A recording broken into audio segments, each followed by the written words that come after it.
Kaluak paku asam balimbiang, timpuruang lenggang-lenggangkan di bawah nak rang sarwaso. Anak dipangku kamanakan dibimbiang, urang kampuang dipatenggangkan ditenggang nagari jan binaso.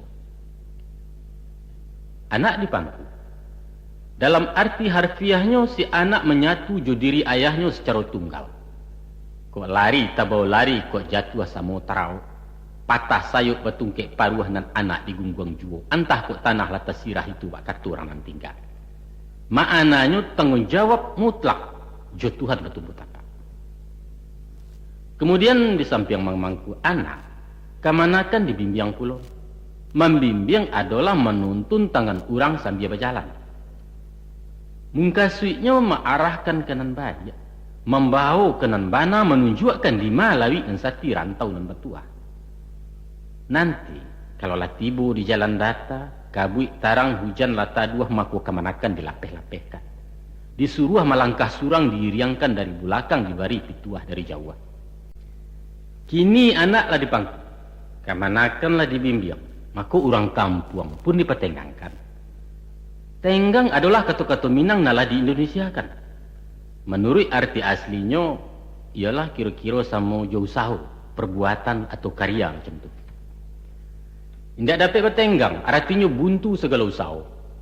Mempertenggangkan, membantu, menanggulangi. Tenggang raso pengertiannya toleransi. Orang kampung dipertenggangkan yaitu usaha nak hidup surang. Ciptakan pemerataan sosial. Hilangkan gap antara si kaya dan si miskin supaya jangan timbul keresahan. Keresahan menjadi pangka bala gangguan Kaptipmas. Kok tumbuh hawa di lereng agak itabi yang jangan runtuh bukit jangan sampai ke panesan agih lalu waya nak tajuk. Usah bak sudu-sudu di tepi jalan. Dijambo kanai miangnya, dijuluak kanai gatahnya, dipanjek kanai durinya, kesudahannya diparun dah orang lalu. Nah, bak apulo caranya menenggang nagari jan binaso. Tanah sebingkah laba punya rumput sahalai laba miliak, tapi malu nan alun babagi. Rimbo dipancang untuk parak, rawang dipetak untuk sawah, tepian laba untuk pandam laba tantu. Tapi rasa kepentingan basamu punya orang sanagari. Caro basuku tagak di suku, caro banagari tagak di negari. Kok malu di atas hino di baruah, takajut di mudiak tagamang di ilia, mamak di pintu utang kemanakan di pintu bayar. Oleh sebab itu, indaklah mudah menjadi orang Minang kok. Sulit. Tanggung jawabnya luas dan rumit. Babannya barek gayut bagayut. Kapalo sarik berjunjungan bau barisi keduanya suuk kida menjinjang pulau. Tapi itulah resiko sebagai pemimpin.